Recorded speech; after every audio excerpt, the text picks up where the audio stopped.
Bonjour à tous, j'espère que vous allez bien. On se retrouve pour la première vidéo de 2022 et je vais commencer par vous souhaiter une très belle année. Euh, Peu importe ce que ça signifie d'ailleurs pour vous. Alors je vais suivre un petit peu la tendance qui consiste à faire un bilan de son année et éventuellement à se fixer des objectifs ou en tout cas à exprimer des envies qu'on aurait envie de suivre et qui sont peut-être susceptibles aussi de changer. Alors moi la seule différence c'est que je fonctionne, enfin je suis le rythme scolaire, ce qui veut dire que pour moi une année commence en septembre et se termine du coup en juin avec cette coupure juillet-août. Et enfin voilà, disons que le renouveau de l'année pour moi est vraiment en septembre et en plus ça coïncide plus ou moins à la date de mon anniversaire puisque je suis née en juillet. Et donc c'est souvent dans ces périodes-là, entre juillet et août, que s'opèrent les changements, j'allais dire, les plus marquants. Mais en y réfléchissant, je me suis dit que le mois de janvier, c'était aussi l'occasion de faire un point, puisque du coup, de mon point de vue, janvier, ça marque la moitié de l'année scolaire, du coup. Mais c'est aussi un moyen de voir où j'en suis depuis septembre. Et c'est vrai que quand je me dis qu'on est déjà au mois de janvier et j'ai l'impression que l'été c'était hier et je me demande bien ce que j'ai pu faire depuis. Donc voilà, alors, je parlerai évidemment du début de 2021 pour resituer un petit peu mon année d'un point de vue créatif. Mais voilà, je ne suis pas exactement dans le même découpage peut-être que tout le monde. Après, je sais que je suis pas la seule. Mais voilà, pour vous expliquer un petit peu comment s'organise ma temporalité. Parce que du coup, pour moi, c'est vrai que janvier-février 2021, ça correspond à l'année dernière. Donc souvent, je ne suis jamais en adéquation avec les gens avec lesquels, avec qui je parle. Donc aujourd'hui, la vidéo, ce sera vraiment un très bref bilan de mon année 2020 d'un point de vue créatif. Et j'ai surtout envie de vous parler dans cette vidéo de mes envies du coup pour l'année qui va se dérouler. Et puis je pense que juillet, ce sera l'occasion pour moi de faire un point un petit peu sur ce que j'ai fait durant mon année scolaire. Alors déjà, en y réfléchissant un petit peu, donc du coup en réintégrant janvier, février, mars, avril, mai, juin, j'ai essayé de voir un petit peu comment s'organiser, enfin comment c'était... J'ai essayé de voir en fait ce qui se dégageait de mon année 2021 d'un point de vue créatif et en fait j'ai remarqué deux choses et c'était vraiment deux choses qui me tenaient à cœur donc je suis assez contente d'avoir réussi à suivre ces envies et aussi comment dire, à leur donner corps. La première chose qui me travaillait en couture, c'était... c'était les finitions. Et certains d'entre vous l'ont remarqué à juste titre, en disant que j'étais un petit peu dure avec moi-même, et c'est vrai. Je pense que je suis la personne, enfin vis-à-vis de moi-même, je suis plus dure que pourraient l'être les gens avec moi de manière générale. Et c'est quelque chose aussi sur lequel il a fallu que je travaille, quoi. Je sais plus qui disait ça, mais dans une vidéo, euh, euh, je sais plus si c'était une vidéo couture d'ailleurs. Je crois que c'était Lou. Non, les lubies de Louise. Il me semble que c'était elle qui disait que pour son année 2022, il fallait qu'elle se lâche la grappe. Et c'est un petit peu ça. Je suis souvent ma première source de stress et ma première source de pression.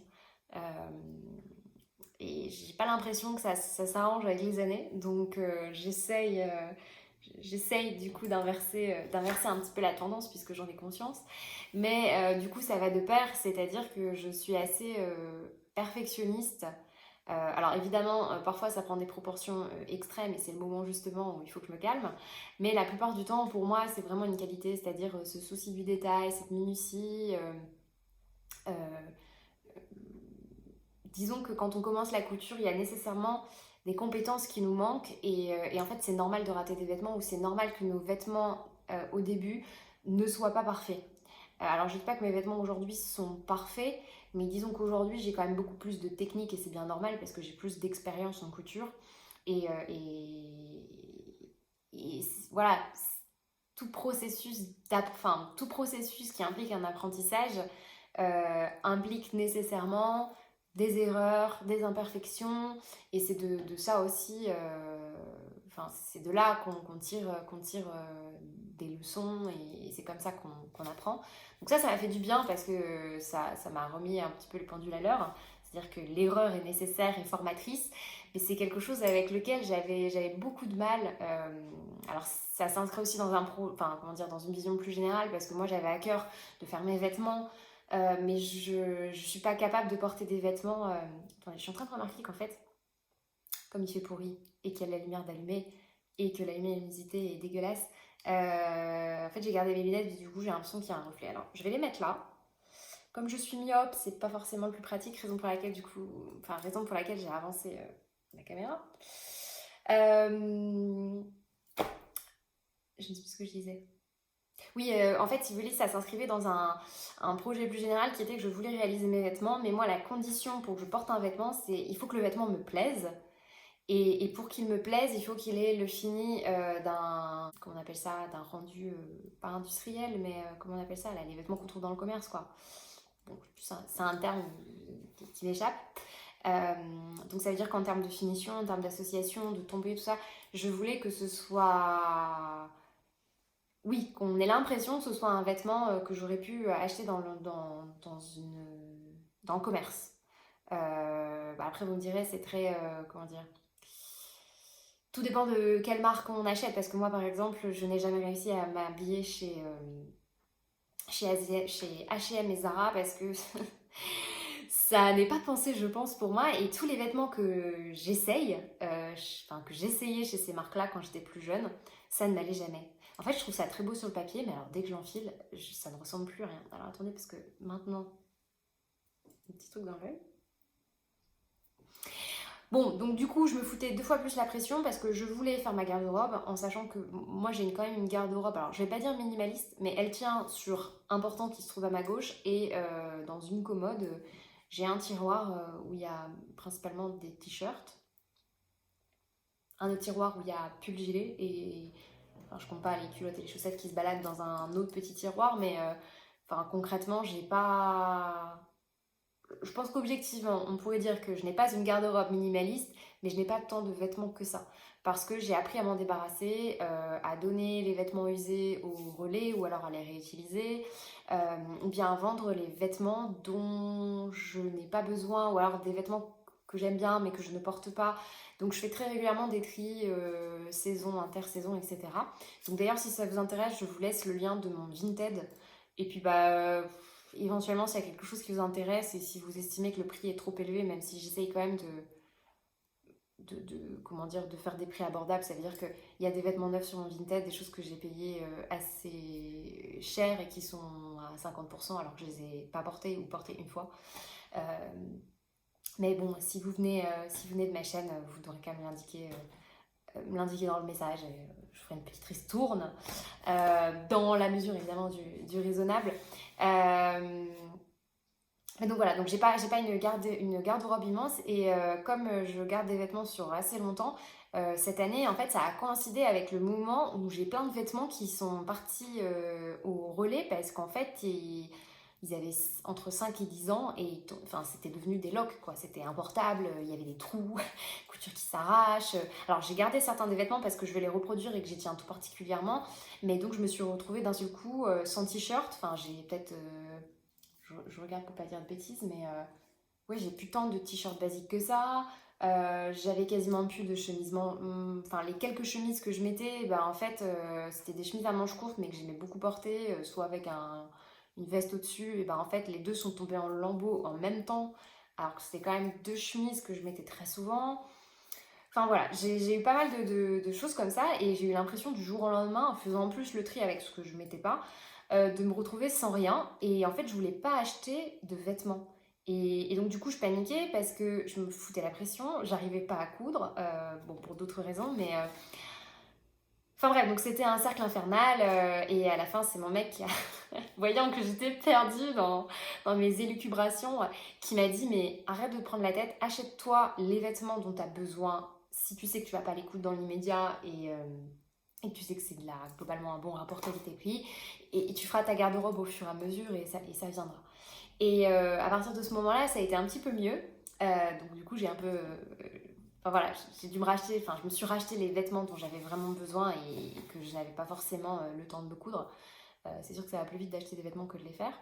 Et donc à partir de là, j'ai vraiment pu me focaliser sur les finitions sans me dire oh mon dieu, je viens de passer une semaine sur un vêtement, mon dieu, vite, il faut que je me fasse encore 2 autres chemises si je veux avoir une garde-robe pour aller au collège.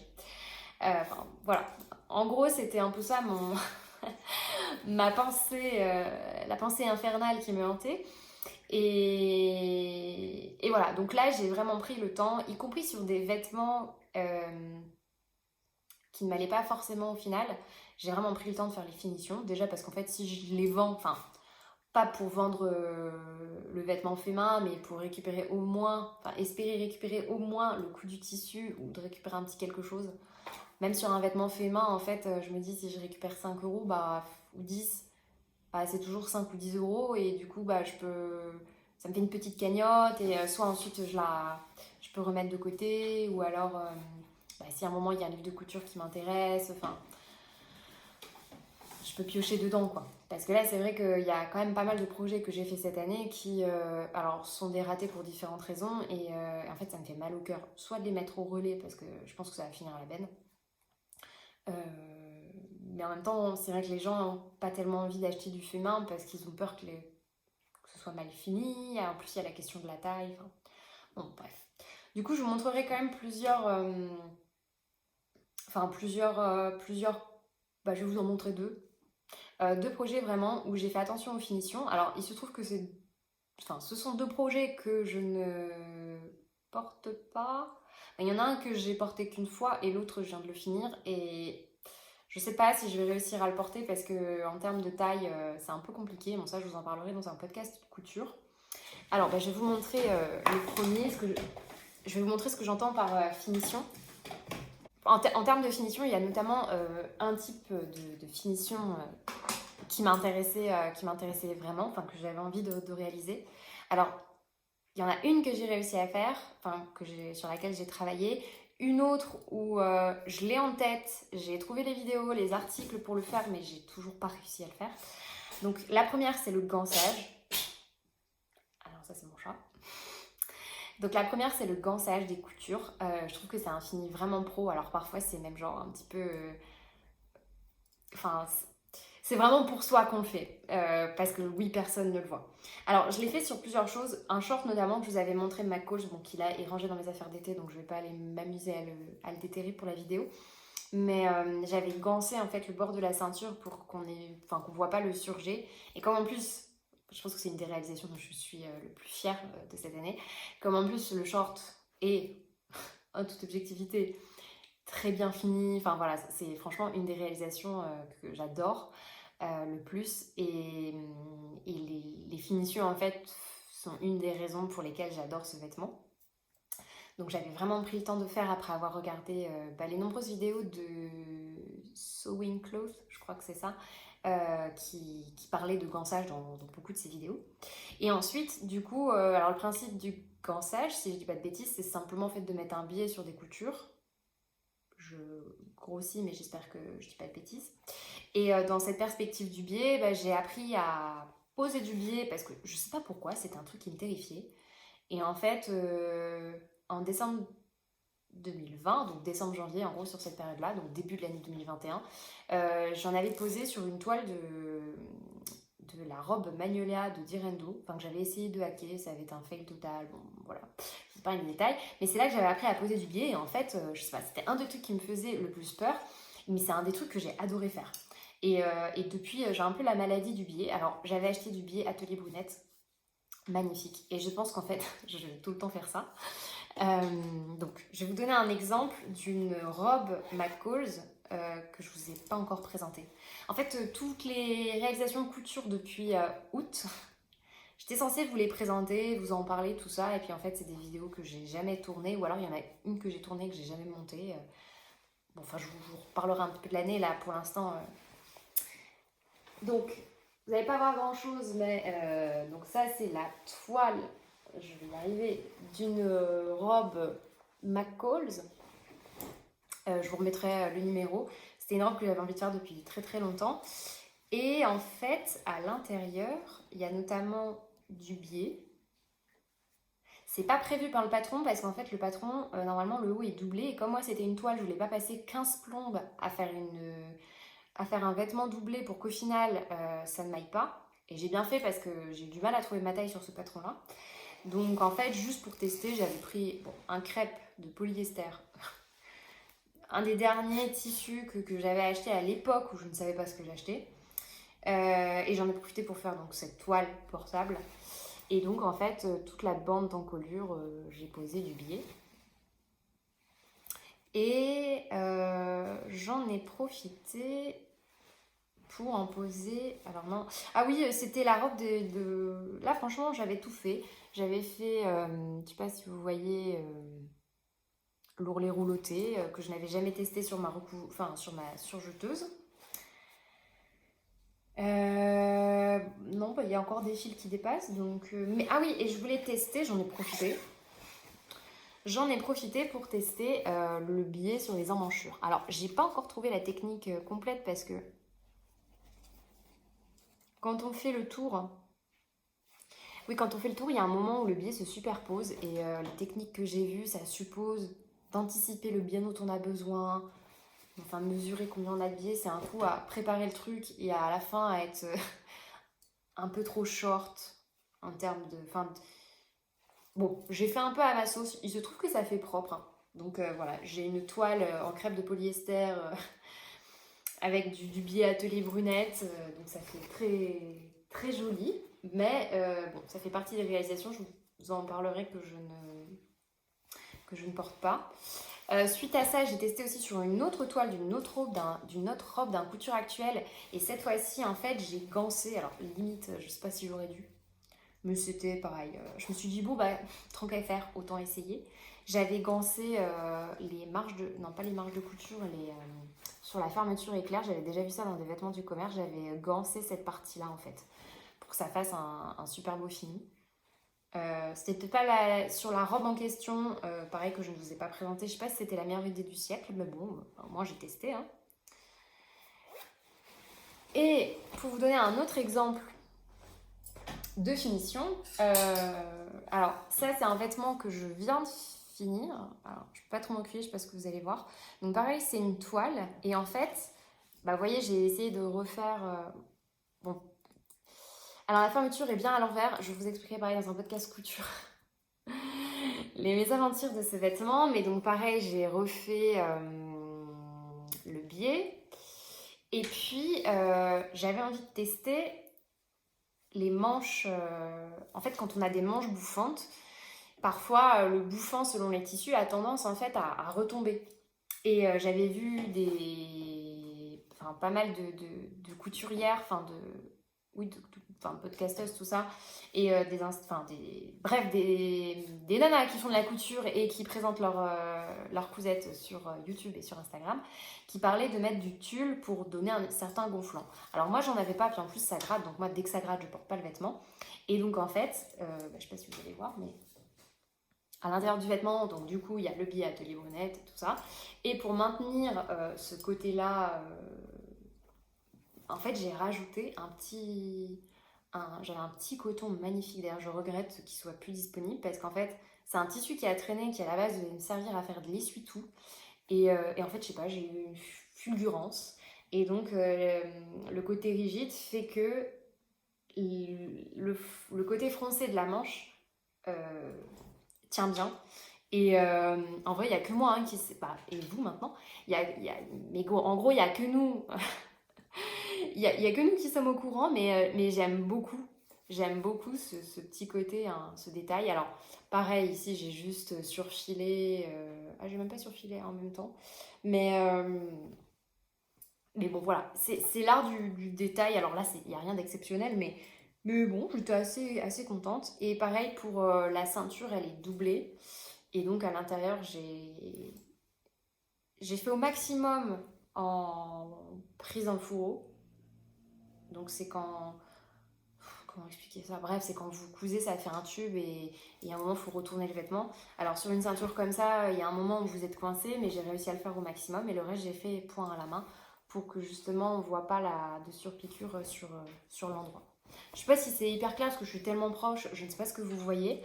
Mais voilà, disons qu'en termes de finition, donc ça peut être aussi bien des finitions de ce type, donc mettre du biais là où normalement c'est pas prévu pour éviter qu'on voit les surgés, euh, essayer de faire des définitions un petit peu plus pro, même si quand je dis ça, c'est pas, je me compare pas aux couturières qui ont 30 ans de métier, on est bien d'accord. Mais voilà, disons que sur certains projets, quand j'ai eu l'occasion d'essayer de m'améliorer en termes de finition, j'ai essayé de le faire.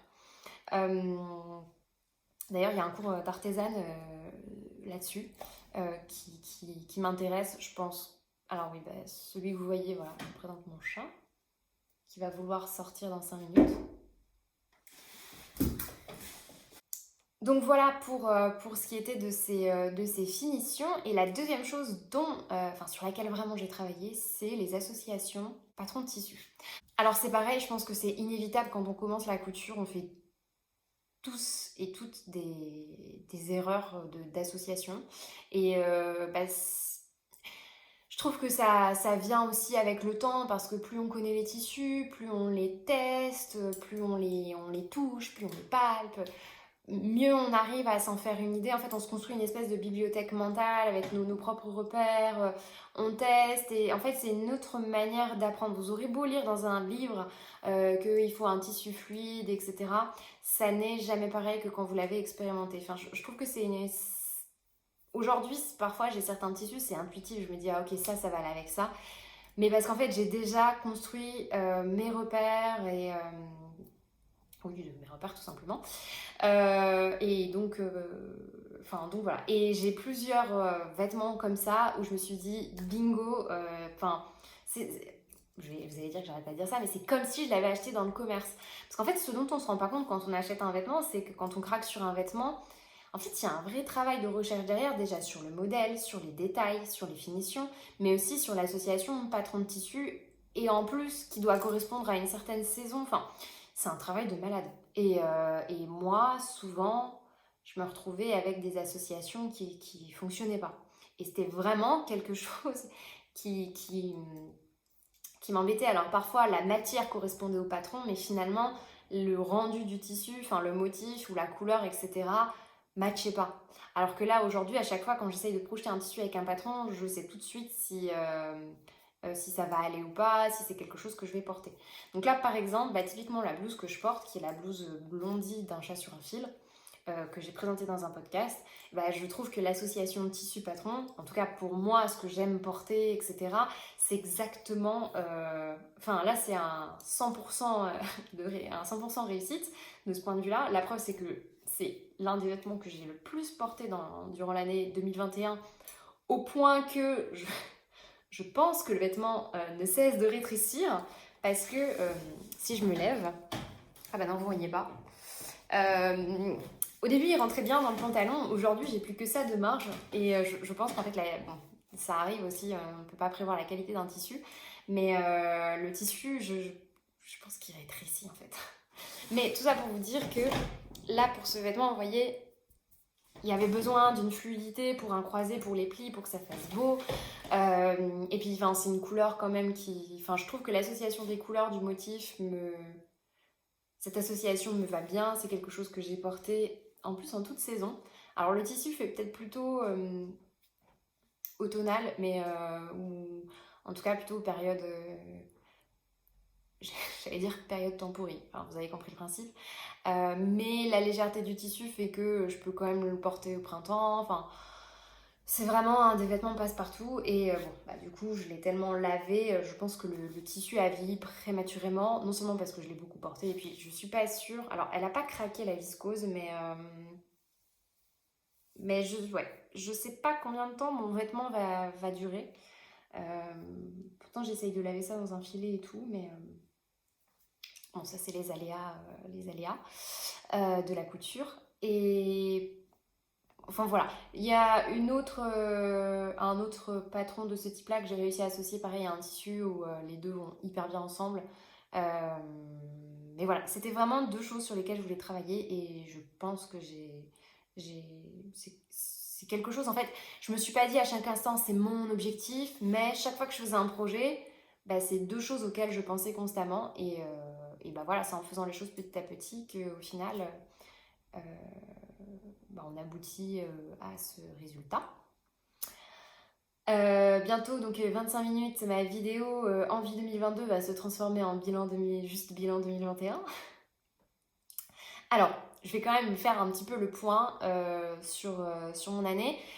Pour 2021, donc indépendamment de ces envies que j'ai réalisées, j'ai remarqué en y réfléchissant que mon année se coupe en deux. Ça veut dire que de janvier à août, j'ai pas mal cousu. Alors déjà parce que je venais d'avoir un atelier couture, donc y a un petit peu ce côté frénésie. Enfin, j'étais tellement contente d'avoir mon espace à moi, de pouvoir m'isoler, de faire ma couture, de laisser mes machines sorties, que j'en ai profité, surtout que j'avais un emploi du temps vraiment alors hyper condensé, mais du coup qui me dégageait de grandes périodes de temps. Et vraiment, je pouvais m'organiser comme je voulais. Donc du coup, enfin voilà, j'avais vraiment un emploi du temps de rêve. Et en fait, c'est bête parce que, alors cette année, je fais peut-être un petit peu plus d'heures, mais parfois, juste la manière dont sont organisées les heures, ça fait que votre rapport au temps est totalement différent. Et donc, c'est vrai que l'année dernière, j'ai pu coudre vraiment beaucoup. J'avais au moins dans la semaine une de journée où je pouvais consacrer une grande période de temps, par exemple soit la matinée ou 2-3 heures d'affilée. Enfin, et c'est pas le cas cette année. C'est pas le cas cette année parce que du coup la seule journée où je pourrais le faire, du coup ça tombe un jeudi et en fait souvent comme j'ai une grosse journée le lendemain, au final je suis tout le temps en train de travailler quoi. Donc voilà. Juillet août ça a vraiment été une période pareille. C'était la première fois depuis longtemps où j'avais cette, ce temps devant moi et c'est quelque chose souvent qui est très important pour moi en fait. Si je sais que j'ai du temps devant moi, du coup je vais réussir à me consacrer sur de longs projets, etc. Et j'ai plus de mal à le faire quand je travaille. Donc, je veux dire quand je me déplace pour aller au travail. Alors que quand je suis chez moi, mon rapport au temps est totalement différent. En fait, si je travaille depuis la maison, j'organise mon temps totalement différent et j'arrive En fait, je travaille sur les moments où je suis le plus efficace, ce qui fait que du coup, je travaille mieux, moins longtemps. Donc forcément, après, ça vous dégage du temps pour le reste.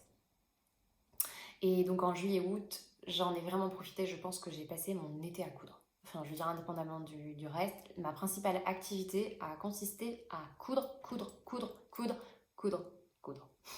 Tout le temps. Et donc je me suis lancée aussi parfois sur des projets ambitieux, des projets que j'aurais pas fait durant l'année scolaire. Donc j'ai cousu notamment une robe de couture actuelle, mais mon Dieu, je me suis pris la tête dessus. Mais j'ai réussi à la faire, donc pareil, je dois vous la présenter. Je sais pas si je la porterai un jour, mais c'était vraiment, ça a été un challenge. Et là, vous voyez clairement, là sur un week-end, je vais pas me lancer dans un projet interminable qui va me prendre 2 mois. C'est mort, c'est mort. Tout ça pour qu'au final ce soit éventuellement raté. Enfin non. Alors que là, j'ai quand même passé du temps dessus, mais c'est pas pareil quand vous savez que vous avez le temps. Et depuis septembre, c'est là où le bas blesse. Depuis septembre, j'ai pas fait grand chose.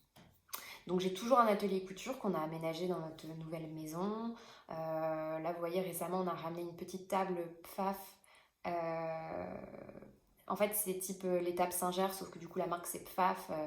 Donc pareil, une table qui est vieille, hein, qui a je sais pas, qui doit avoir au moins 100 ans maintenant.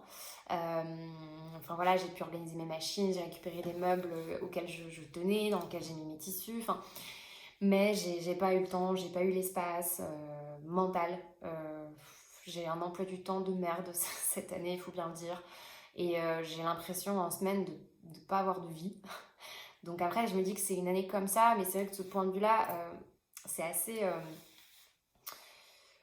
compliqué. Bon de toute façon, je pense que ça se voit. J'ai des poches, les cernes et tout. Et encore là, je suis maquillée, donc c'est pour vous dire. Mais ouais, je me sens fatiguée, donc en fait, j'ai pas le courage. Parce qu'en fait, toute mon énergie, elle est dépensée dans le travail. En fait, pour vous expliquer un petit peu, en termes d'horaire, mes horaires sont pas très bien placés. Ce qui fait que j'ai des grandes plages horaires. En fait, par exemple, je commence à 8h. Mais comme j'habite en proche banlieue, et du coup j'ai des trains fixes. Et en fait, si je veux être prête, présentable et pas arriver avec les cheveux... Enfin, je caricature, hein, mais c'est ça, si je veux pas arriver avec les cheveux gras mal coiffés et habillée à l'arrache, bah faut quand même que je me lève un minimum avant mon train. Donc souvent, j'essaie de me prendre 3 quarts d'heure, ce qui est pas énorme, mais entre le moment où je me lève et je déjeune, j'arrive pas à faire moins. Et en fait, je pars et... Enfin, moi, du coup, je suis obligée de me lever à 6h, 6h15 pour partir à 7h. Mais, enfin, bon. Puis je passe ma journée à courir, je suis tout le temps debout et extrêmement sollicitée parce que là, je suis dans un établissement en plus particulier, donc avec un public bien spécifique, où il y a quand même des problèmes de violence. Alors, c'est une année où j'ai appris la patience et je pense que la couture m'a beaucoup servi parce que c'était une compétence, enfin, c'était vraiment une qualité, on va dire. C'était une qualité que j'ai appris à. Enfin, que j'ai retravaillé. Je vais pas dire que je suis quelqu'un d'impatient, pas du tout. Je suis globalement patiente, mais après, c'est sûr qu'il y a des choses, si je peux avoir le luxe de les avoir rapidement, oui, certaines choses, je vais pas m'en priver. Mais c'est vrai que j'ai toujours été quelqu'un qui aimait beaucoup attendre parce que je trouve qu'il y a quelque chose de très agréable dans l'attente. Par exemple, la période avant les fêtes, bah, le fait qu'on doive attendre un mois avant Noël, etc., euh, bah, ça a presque autant de saveur que le jour en lui-même. Enfin, par exemple, je me rappelle quand j'étais petite, j'étais impatiente avant Noël.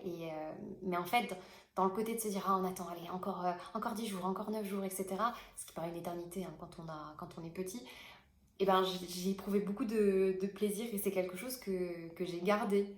Euh, Vraiment. Donc, mais là, cette année, j'ai dû déployer vraiment une patience que je ne pensais pas avoir. Vraiment.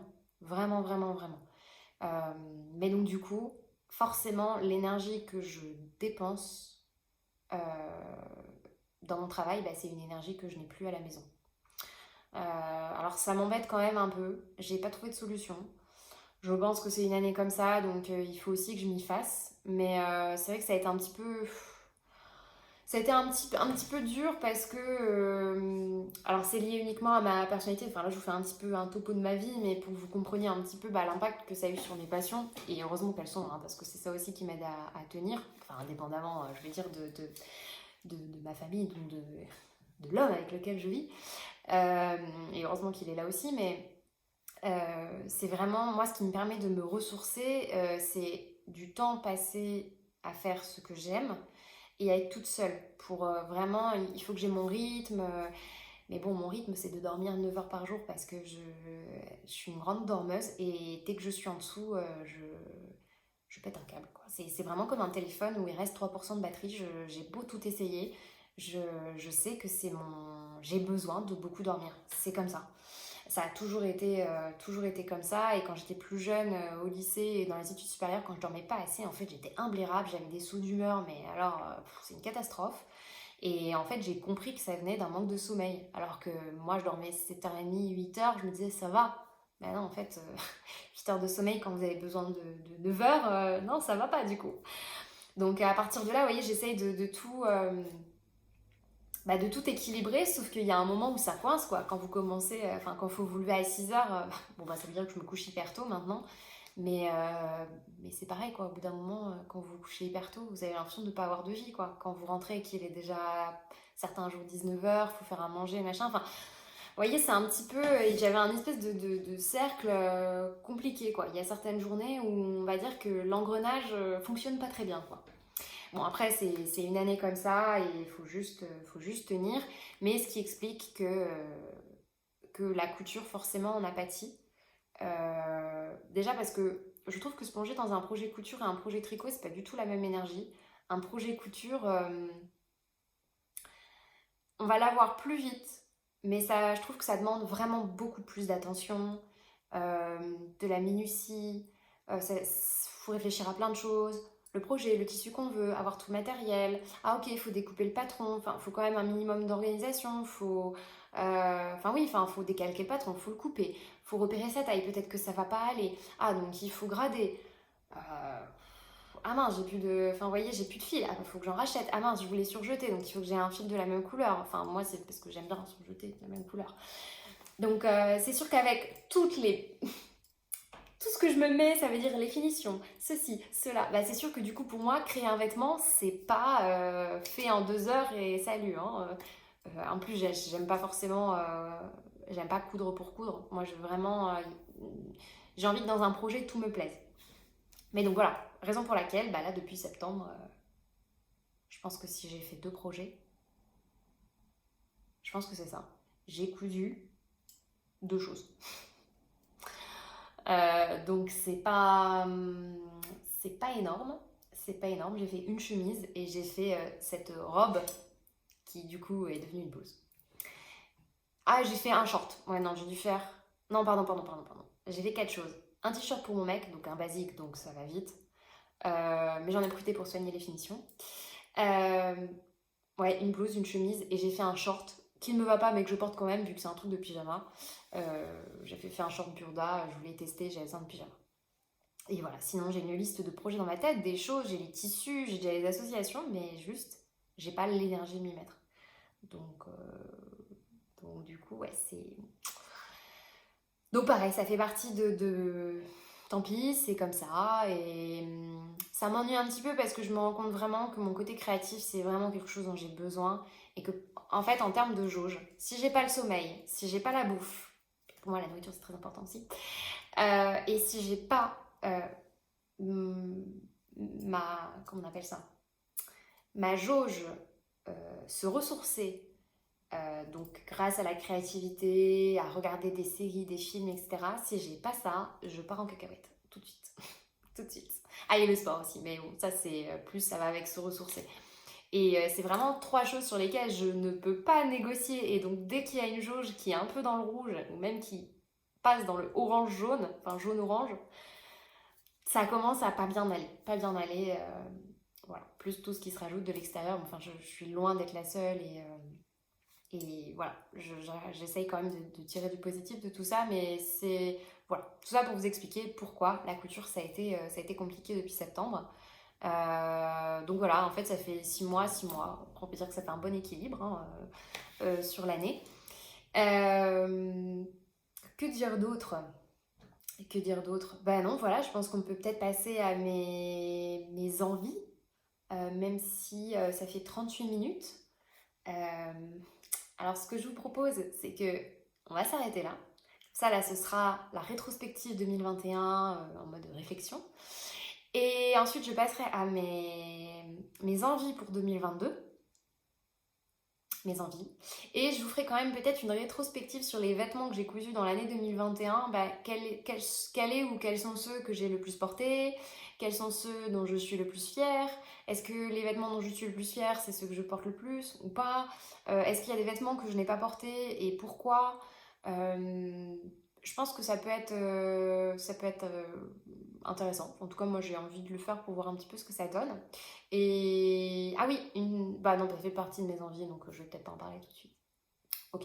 Alors, on va s'arrêter là. Je vous souhaite une excellente journée ou une excellente soirée selon le moment où vous regardez cette vidéo.